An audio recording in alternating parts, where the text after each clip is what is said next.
They didn't notice the bones at first. Just another hot Louisiana morning in 1850. Humid air, red clay sticking to boots, and the steady rhythm of shovels biting into earth meant for a new chapel foundation. Then one shovel struck something that sounded wrong. Not rock, not wood, something hollow. When the dirt cleared, a human skull stared back, jaw slack, eye sockets packed with mud as if the earth itself had tried to silence it. The workers assumed it was an old burial ground. That happened sometimes. Louisiana soil keeps secrets poorly. But as they kept digging, they found another skeleton. And another. Then another. Perfectly aligned. No markers. No coffins. Just bodies laid in deliberate rows beneath land owned by St. Bartholomew's Parish, a church whose records claimed the ground had never been used for burial. That claim would not survive the week. What began as construction quickly turned into excavation. And excavation slowly became investigation. Because something about the graves was wrong. The bodies weren't old enough to be colonial era, yet no recent burials had been documented. And stranger still, almost all the skeletons were small. Children. No names. No records. No explanation. The parish priest insisted on immediate reburial. Quietly. Privately. Without outside inquiry. But one laborer, a man named Elias Crow, refused to stop asking questions. He said the bones looked arranged, not buried, placed like offerings. By the time the diocesan officials arrived from New Orleans, whispers had already begun spreading through the town. Whispers about the orphanage that once stood nearby. Whispers about children who disappeared decades earlier. Whispers that certain families seemed to age without ever raising their own offspring. And above all, a growing unease that the ground beneath St. Bartholomew's wasn't just hiding death. It was hiding intention. Whatever the church denied, the earth itself was contradicting. Elias Crow was not an educated man. Records describe him as a dock worker turned farmhand, occasionally hired for construction jobs. But everyone who knew him agreed on one trait. He did not ignore what troubled him. After the graves were discovered, Crow began documenting everything he saw. Crude sketches of bone placement, notes on soil layers, dates, weather conditions, even the reactions of clergy present during excavation. He sensed resistance immediately. Supervisors told workers to speak less about the find. The parish issued statements calling the graves historical misunderstandings. Visiting officials urged quick reburial to preserve dignity. Crow disagreed. He claimed dignity required answers. According to later testimony from co-workers, Crow became convinced the graves were not accidental deaths. He pointed out identical positioning of the bodies, hands folded, faces turned east, spacing too consistent for emergency burial. Intentional ritual, he suggested, or systematic concealment. Then came his most unsettling observation. Several skulls bore small circular depressions near the base. Not fractures, not decay. Marks that looked deliberate. Medical intervention? Punishment? Identification? No one knew. Crow wrote letters to a regional newspaper in Baton Rouge. None were published. The editor later claimed never receiving them, though Crow insisted he mailed 3 separate accounts. Within weeks, Crow's employment disappeared. Contractors declined to hire him. Store owners avoided conversation. Even longtime acquaintances began treating him cautiously, as though proximity might bring trouble. Still, he persisted. His final known journal entry reads simply, "They are afraid of what lies beneath the chapel. But I believe what lies beneath is afraid of being remembered." 2 days later, Crow himself vanished. No confirmed sighting followed. No official investigation was launched. And the graves, though temporarily reopened, were soon covered again, this time under church supervision alone. Construction of the new chapel resumed quickly after Crow disappeared. Faster than before, according to workers. Almost hurried. Observers later noted that the foundation was altered from the original plan. Slightly shifted south. Just enough that the densest cluster of graves remained directly underneath the altar. Symbolism or coincidence, interpretations differ. The dedication ceremony in late 1850 was unusually restrained. No large celebration. No visiting dignitaries.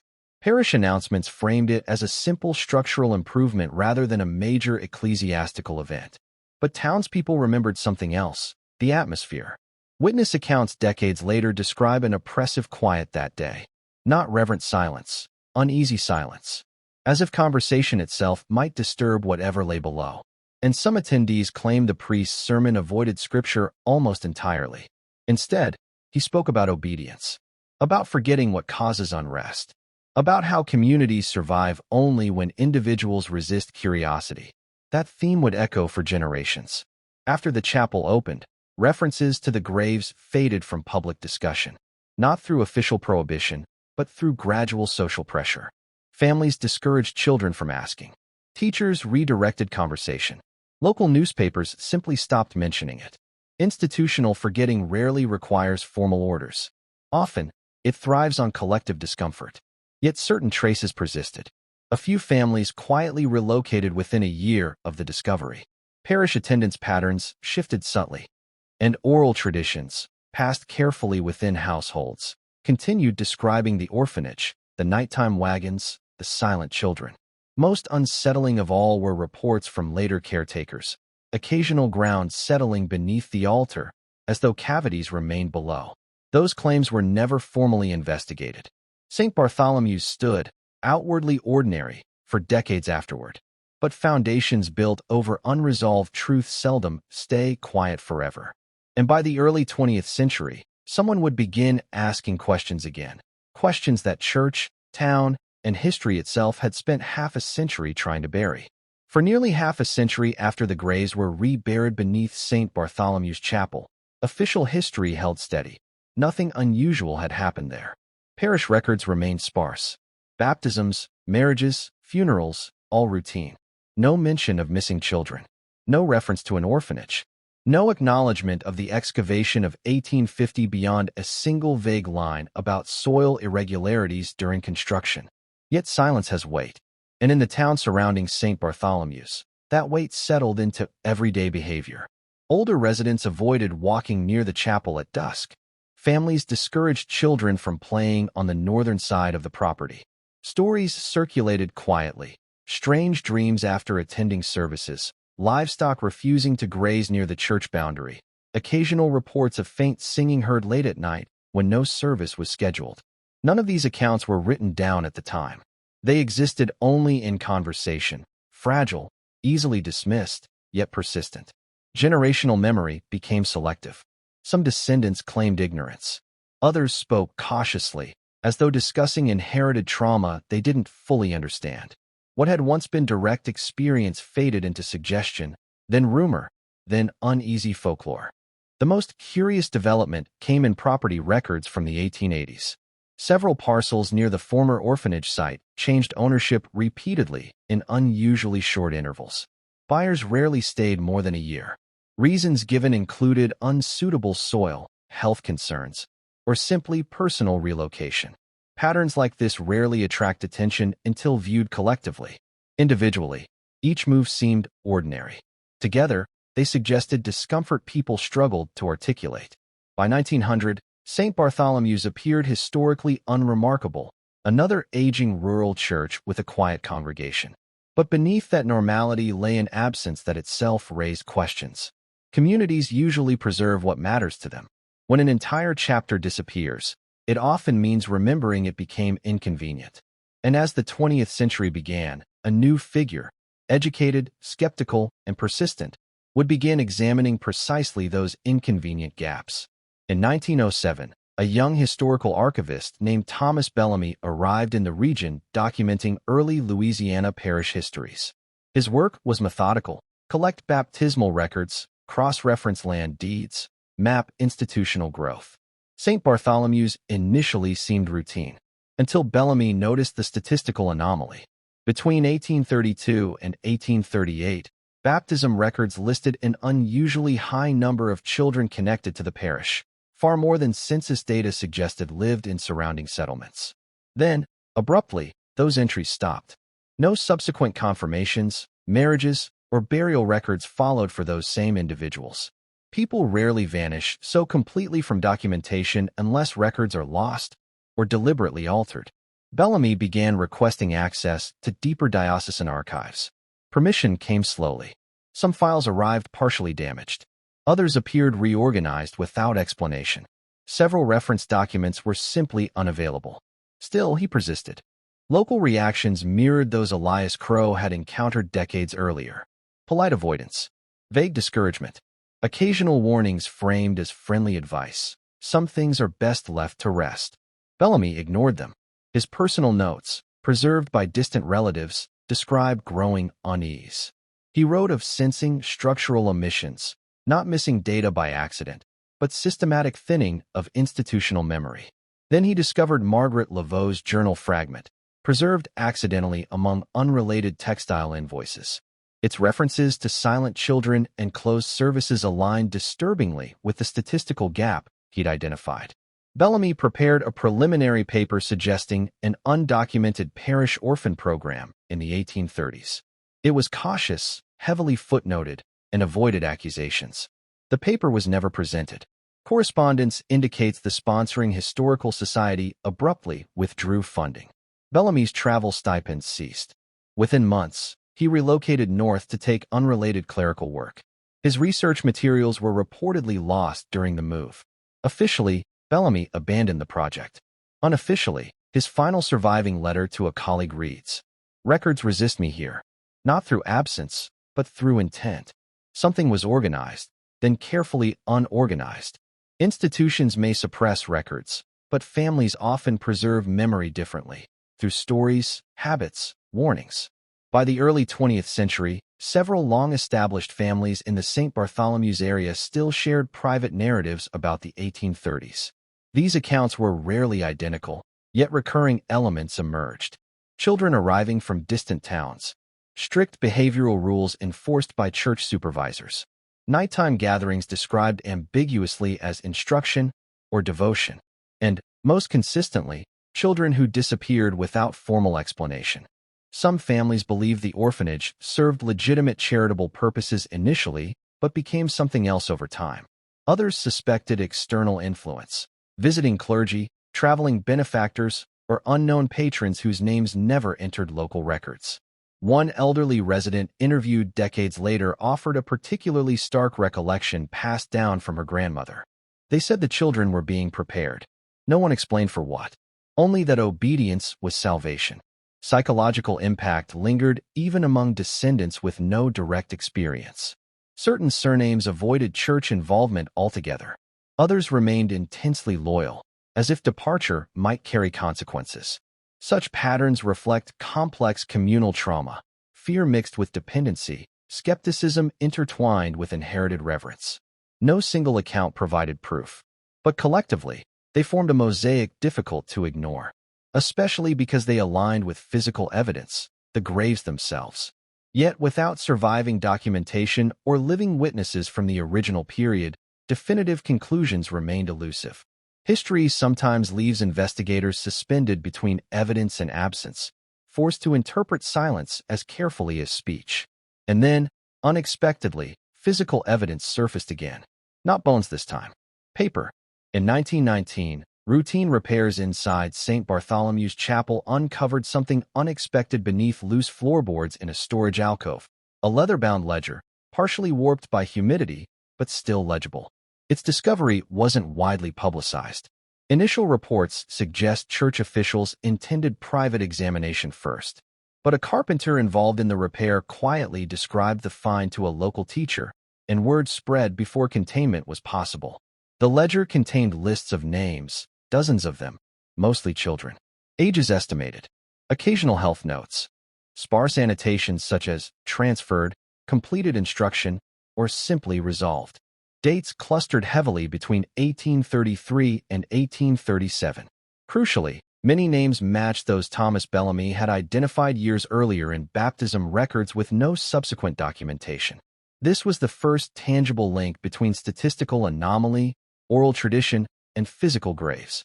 Interpretation proved contentious. Church representatives suggested the ledger documented temporary foster placements or educational sponsorships.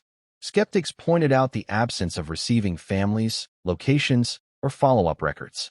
The terminology felt administrative but strangely detached, more procedural than pastoral. One entry drew particular attention, a column labeled Disposition. Most entries contained brief codes. A few were blank.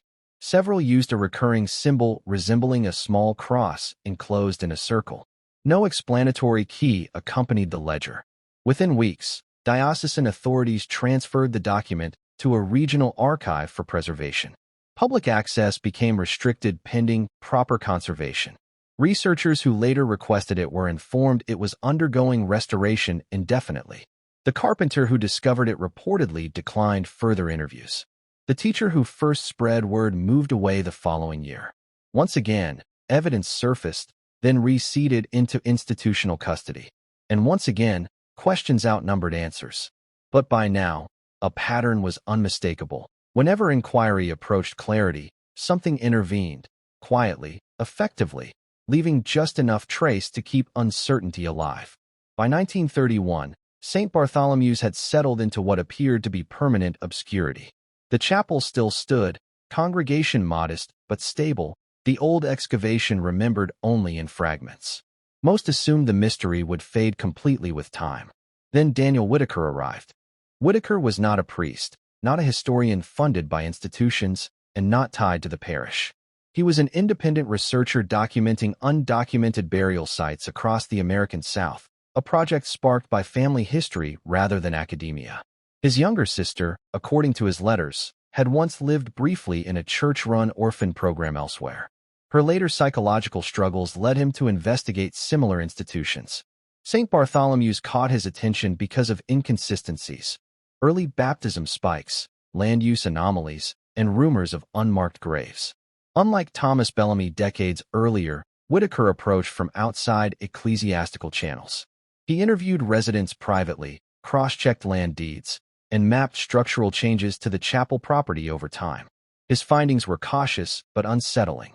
He concluded the burial rows discovered in 1850 likely corresponded chronologically with the undocumented orphan presence of the 1830s.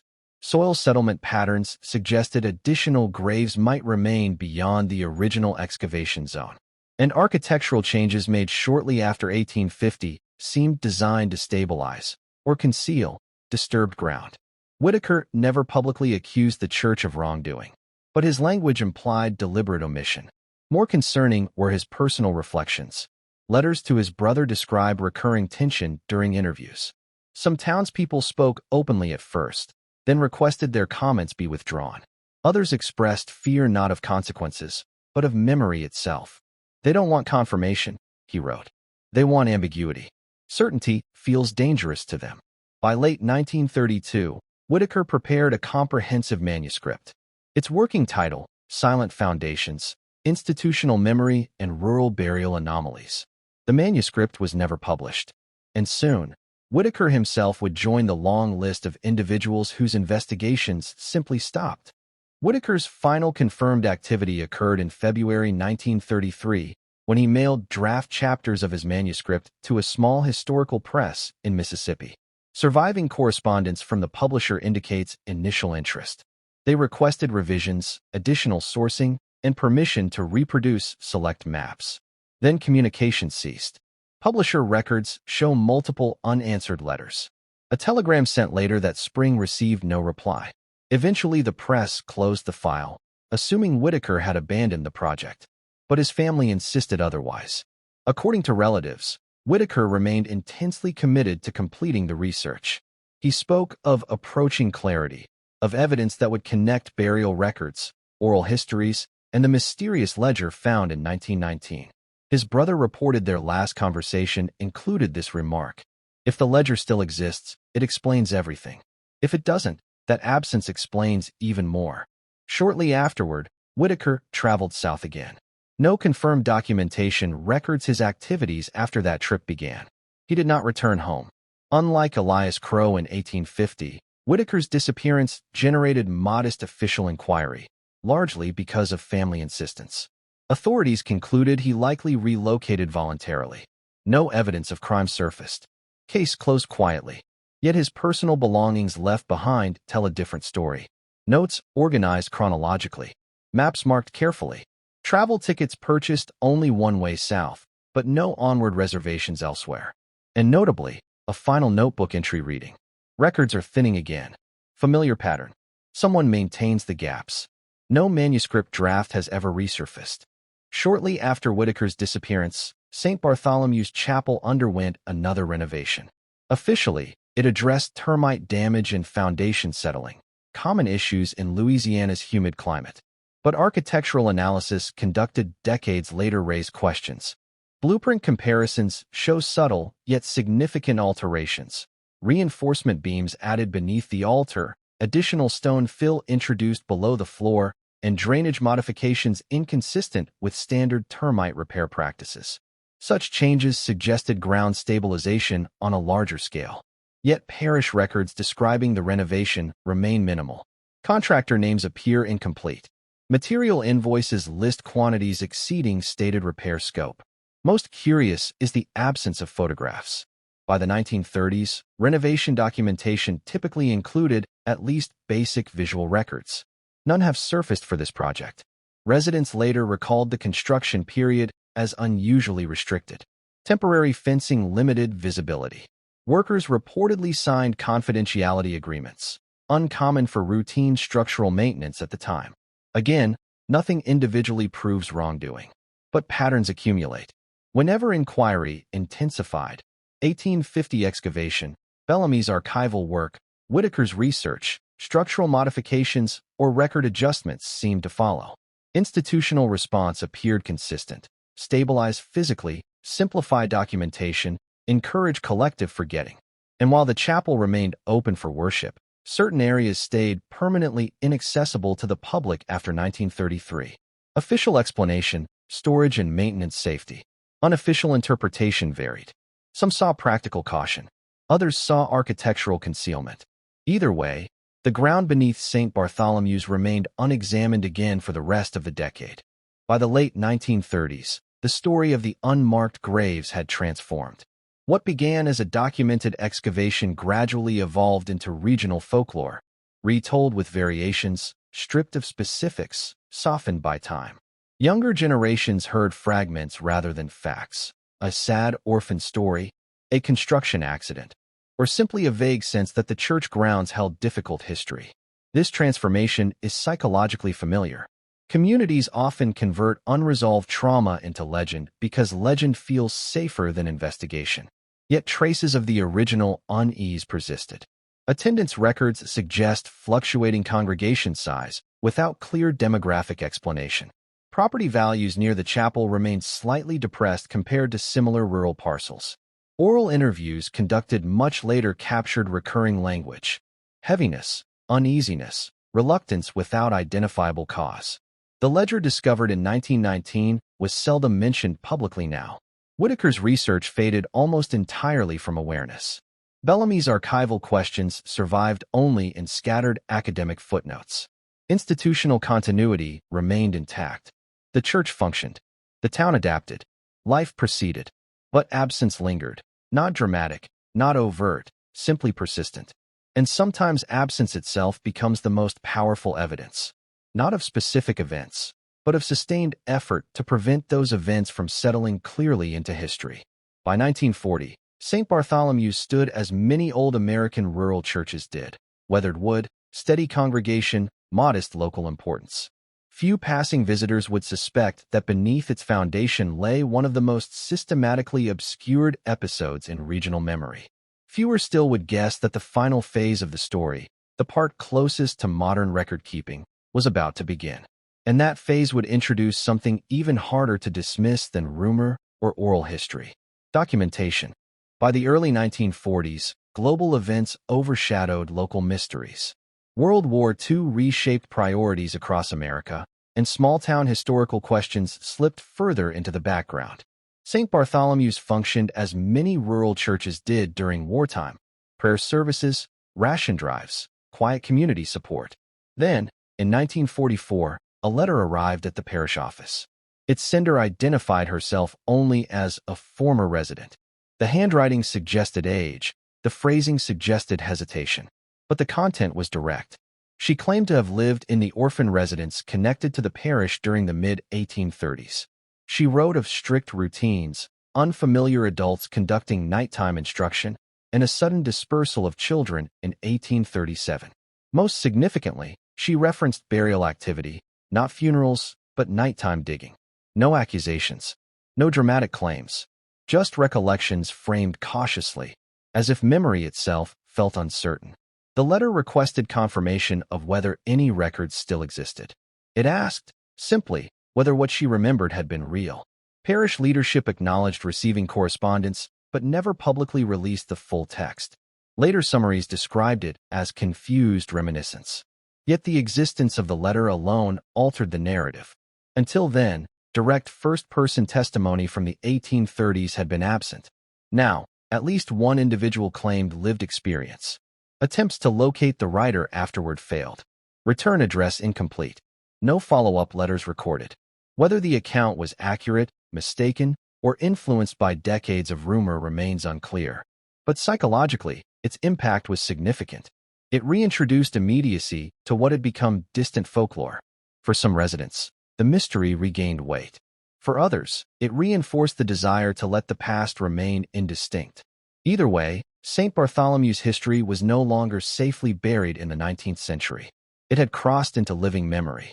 In 1946, post-war infrastructure assessments reached even remote Louisiana communities. Insurance surveyors evaluated older buildings nationwide, documenting structural risks, fire hazards, and foundation stability. St. Bartholomew's Chapel underwent such an inspection. The resulting report, later archived with regional municipal records, contained routine observations: aging timber, moisture exposure, miners settling consistent with climate conditions. But one paragraph stood out. Surveyors noted subsurface irregularities inconsistent with typical construction fill. They described density variations beneath the altar area, suggesting previous excavation followed by layered replacement material. The wording remained technical, cautious, non-accusatory. Yet it aligned remarkably with earlier accounts. The 1850 graves, the 1930s renovations, the persistent ground settling. Insurance companies typically care only about structural risk, not historical explanation. Their language avoids speculation, which makes even restrained observations meaningful. The report recommended periodic monitoring, but no immediate intervention. Church leadership complied with monitoring suggestions, but did not pursue archaeological evaluation. Officially, cost considerations were cited. Privately, some parish members expressed concern that further digging might reopen uncomfortable questions. That tension between structural prudence and historical curiosity remained unresolved. And as documentation slowly accumulated, the pattern sharpened. Whenever physical evidence surfaced, responses prioritized stabilization over investigation. Not concealment necessarily, but not clarification either. Institutional caution can look similar to avoidance when viewed from distance. In 1948, a local schoolteacher named Helen Broussard began an informal oral history project with elderly residents. Her goal was simple: preserve regional memories before they disappeared. She did not initially focus on St. Bartholomew's, but interview after interview circled back to it. Some participants spoke openly about the orphan residents. Others hinted cautiously. Several refused to discuss it at all. Broussard documented not only stories, but emotional reactions, pauses, changes in tone, visible discomfort. Those reactions often communicate as much as content. Common threads emerged. Recollections of children instructed to avoid personal identity. Mentions of visiting clergy not permanently attached to the parish. Reports that questioning adults were socially isolated rather than formally punished. Persistent emphasis on obedience, secrecy, and preparation. Broussard maintained academic neutrality. Her notes avoided conclusions. But privately, in letters to a colleague, she expressed concern about psychological residue. It feels less like a hidden event and more like a community trained not to remember fully. Her oral history collection grew substantial. Plans formed for eventual publication through a regional historical society. Publication never occurred. Official explanations cited funding shortages.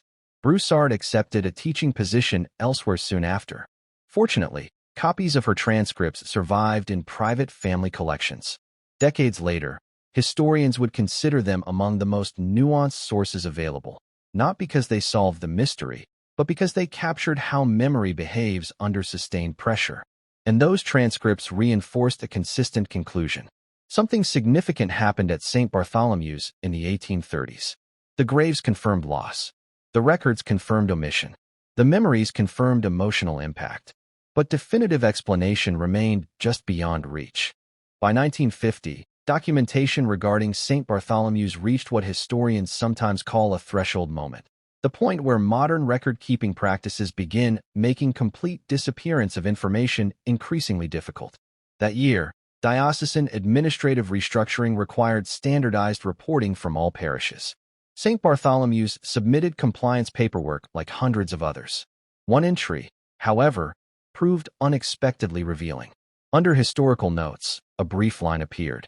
Site experienced undocumented charitable activity prior to current administrative continuity. Records incomplete. No dates. No details. No elaboration. Yet the phrasing mattered.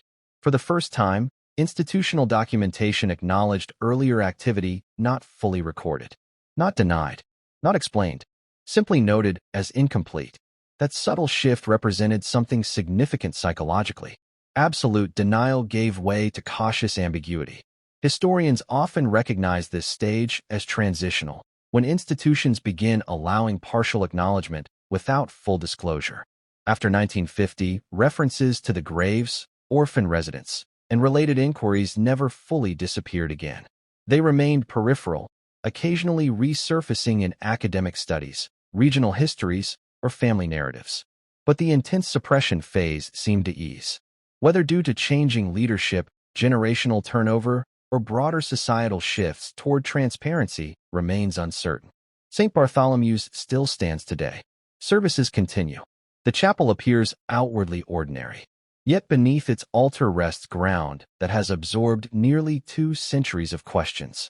Questions about care and control, charity and authority, memory and forgetting, and perhaps most unsettling of all, questions about how easily communities learn to live alongside uncertainty when certainty feels too disruptive. By mid-century, archaeology had evolved. Techniques improved. Ground surveys became more precise. In other towns, forgotten burial grounds were carefully documented, studied, memorialized. St. Bartholomew's was never formally excavated again. Several proposals surfaced quietly between 1952 and 1958. Regional historians, a university anthropology department, even a preservation group interested in early Louisiana church architecture. Each inquiry followed the same arc: initial curiosity, administrative delay, polite redirection, then silence. Official reasoning remained consistent. No compelling evidence justified disturbing consecrated ground. On paper, that stance was reasonable. Disturbing burial sites demands caution, respect, ethical clarity. But critics pointed out a simple paradox. If no documented burials existed, what precisely would be disturbed? That question never received a direct answer. Instead, over time, the absence of excavation became its own statement. Not admission of wrongdoing, not proof of concealment, but an institutional decision that clarity was less valuable than stability. And stability can be seductive. The chapel remained functional.